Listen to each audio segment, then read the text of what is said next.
ఎందుకంటే చెప్పాడంటే చేస్తాడంతే, చేశాడు కాబట్టే ఈరోజు ధైర్యంగా అడగగలుగుతున్నారు. సో ఈరోజు ఎన్నికలు సమీపించాయి, కోడ్ వచ్చేసింది. సో జగన్మోహన్ రెడ్డి గారు 27వ తేదీ ఇడుపులపాయలో రాజశేఖర్ రెడ్డి గారికి నివాళులు అర్పించి ఆయన ఆశీస్సులతో మరి బస్సు యాత్ర స్టార్ట్ చేయబోతున్నారు. సో ప్రతి నియోజకవర్గంలో కూడా మేమంతా సిద్ధం, మా నియోజకవర్గం సిద్ధం అంటూ లీడర్సు, క్యాండిడేట్సు, ప్రజలు సిద్ధంగా ఉన్నారు. సో తిరుపతి వచ్చే లోపల మరి అందరూ కూడా సిద్ధంగా ఉండటానికి ఈరోజు మీటింగ్ పెట్టుకోవడం జరిగింది. చిత్తూరు ఆరు పూలతలపట్ల ఒక మీటింగు, అలాగే కాళహస్త్రి ఆరు నాయుడుపేటలో ఒక మీటింగు ఈ జిల్లాకి, పాత జిల్లాకి సంబంధించి అని చెప్పడం జరిగింది. సో మా కాన్ఫరెన్స్లో అందరూ అప్పుడే రెడీగా ఉన్నారు. ఎందుకంటే మొన్నే మీరు చూశారు, లక్షలాది మంది వచ్చినా కూడా ఇంకా మమ్మల్ని పిలవలేదు, మమ్మల్ని తీసుకెళ్ళలేదు. అదేంటో కానీ ఏ సినిమా యాక్టర్కి లేని క్రేజు జగనన్నకుంది. అది రియల్ హీరో. సో ఆయన చేసిన మంచి పనులు, ఆయన చేసిన సంక్షేమం, ఆయన చేసిన డెవలప్మెంటే ఈరోజు జగనన్న వెనక మేము సిద్ధమంటూ అందరూ ముందుకొచ్చారు. సో మళ్ళీ ప్రజలకు ఏం చేయబోతున్నానో మేనిఫెస్టో రిలీజ్ చేయబోతున్నారంటే ప్రతి ఒక్కరూ ఆతృతగా ఎదురు చూస్తున్నారు. ఎందుకంటే చెప్పిన ప్రతి వాగ్దానాన్ని నెరవేర్చిన జగన్మోహన్ రెడ్డి గారు మళ్ళీ రాబోయే ఎన్నికలకి కొత్తగా ఏం చెబుతారు, ఆయన చెప్పాడంటే చేస్తాడన్న నమ్మకంతో ఎదురు చూస్తున్నారు. కానీ చంద్రబాబు నాయుడు అండ్కో ఏదైతే ఒక టీం ఉందో, గత ఎన్నికల్లో మీరు చూసారు 2014లో వీళ్ళు కలిసి వచ్చారు. ఏ విధంగా ప్రజల్ని మోసం చేసి అధికారంలోకి వచ్చాక ప్రజల్ని గాలికి వదిలేసి ఏ విధంగా రాష్ట్రాన్ని అప్పుల్లో ముంచేశారో ఈ రాష్ట్ర ప్రజలు ఇంకా మర్చిపోలేదు. సో ఆ ముగ్గురు మళ్ళీ కలిసి వచ్చి ఈరోజు ఏదైనా మేనిఫెస్టో రిలీజ్ చేసినా ఎవ్వరూ కూడా నమ్మే పరిస్థితిలో లేరు. ఎందుకంటే ఇదే తిరుపతిలో వెంకన్న సాక్షిగా ప్రత్యేక హోదా ఇస్తామన్నారు, వెంకన్న సాక్షిగా బాబు వస్తే జాబ్ వస్తుందన్నారు, వెంకన్న సాక్షిగా ఎన్నో చెప్పారు. ఆ వెంకన్నకే ఈరోజు శటగోపం పెట్టాలన్న ప్రయత్నం చేస్తున్న వీళ్ళకి ఖచ్చితంగా వెంకన్న బుద్ధి చెప్తారు అని కూడా ఈ సందర్భంగా తెలియజేసుకుంటున్నా. ఎప్పుడైతే తెలుగుదేశం పార్టీ, జనసేన వాళ్ళ అభ్యర్థుల ఫస్ట్ లిస్ట్ రిలీజ్ చేశారో ఆ రోజే రాష్ట్రమంతా మీరు చూశారు వైఎస్ఆర్సీపీ సంబరాలు చేసుకుంది. అంత ఏమంటారో అంత పేలవంగా ఒక candidate list Telugu Desam, Janasena release చేయడం జరిగింది.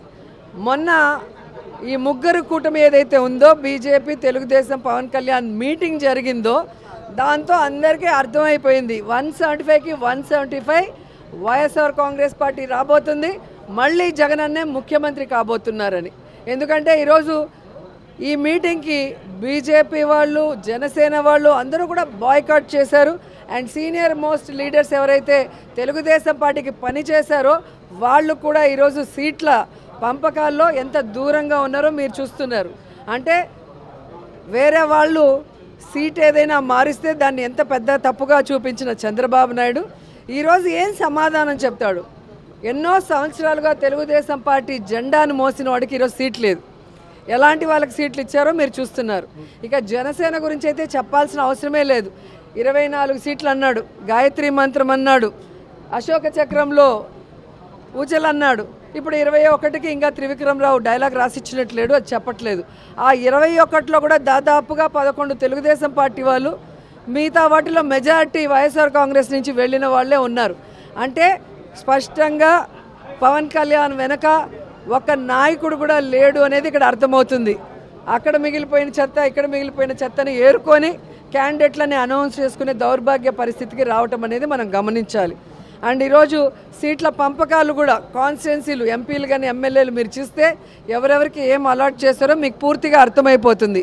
చంద్రబాబు నాయుడు బీజేపీని, జనసేనను మోసం చెయ్యాలి అన్న ఆలోచనతో సీట్ల పంపకాలు ఎలా చేశాడు, ఆ సీట్లలో కూడా తన అభ్యర్థుల్ని ఎలా పంపించి పెట్టుకున్నాడో చూశారు. కాబట్టి ఒకరికి ఒకరు పడక మొత్తం ఆ కూటమి అంతా జీరో అవుతుంది. శ్రీనివాస్ తర్వాత ఇంకొక మాట, రోజా గారు మొన్న మాట అన్నారు. ఏంటి సార్ రాజు యాదవ్ కాస్త అదే పొలిటికల్ ఇది లాస్ట్ క్వశ్చన్, రాజు యాదవ్ వైపుకి వెళ్ళిపోదాము. Okay sir. రోజా గారి దగ్గర నుంచి రాజు యాదవ్ దగ్గరికి వెళ్ళిపోదాం సార్. రోజా గారు వాళ్ళ ప్రాణం అనగా ఎంత పాపం, వాళ్ళు ఏదో చిన్న చిన్న జబర్దస్త్ స్కిట్స్ గట్ట చేసుకుని వాళ్ళకి భయం సినిమా ఇండస్ట్రీలో, ఎందుకంటే వాళ్ళదంతా పెద్ద గ్రూపు, బోల్డ్ సినిమాలు, బోల్డ్ హీరోలు, అందుకని చెప్పి వాళ్ళకి భయపడి వచ్చి వాళ్ళు ఏదో ఒక ప్రయత్నంగా వచ్చి చేస్తారు, వాళ్ళని అంత సీరియస్గా తీసుకోవాల్సిన అవసరం లేదు, వాళ్ళు చిన్న లైఫ్లు అన్నట్టుగా కామెంట్ చేశారు ఆవిడ. మీరేమో చూస్తే ఎండల్లో, దారుణమైన ఎండల్లో వెళ్ళి అంత కష్టపడి ప్రచారం చేసి వచ్చారు. ఈ రెండింటిని అసలు పబ్లిక్ ఎలా తీసుకోవాలంటారు? సార్ అంటే మెగా ఫ్యామిలీలో సినిమాలు అంటే ఇప్పటివరకు ఎన్ని చేశాను మీకు తెలుసు. అక్కడ ఇండస్ట్రీలో ఎన్ని సినిమా మిగతా హీరోలతో అందరూ చేస్తున్నాను, అక్కడ చేస్తున్నాను. ఎస్.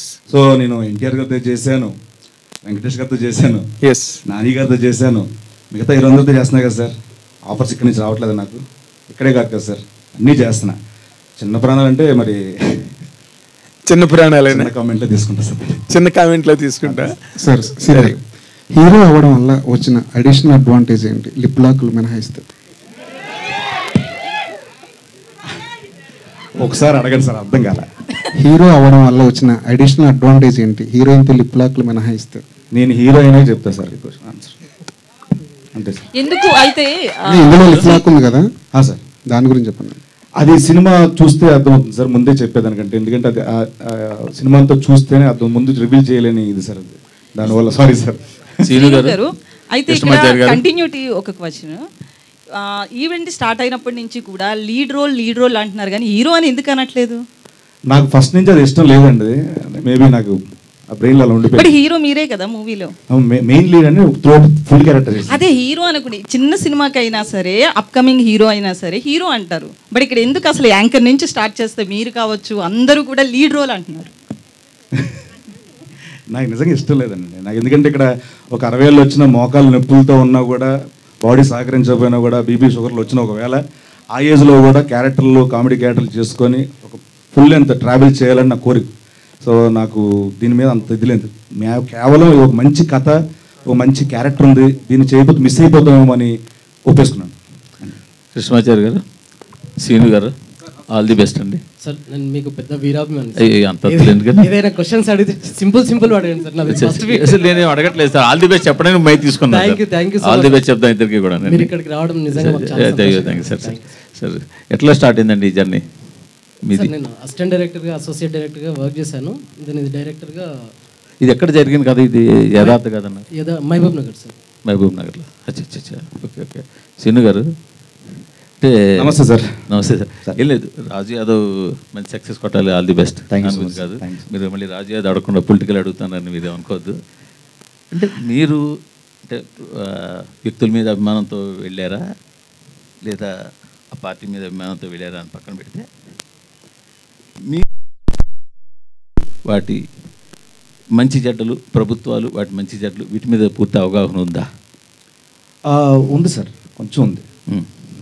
మోరోవర్ అభిప్రాయం అనేది ఈ పార్టీలోకి, ఈ పార్టీ నుంచి నేను గెలిస్తే ఏం చేయగలను, ఏం చేస్తారు అన్న దాని మీద ఎక్కువ అవగాహన ఉంది సార్.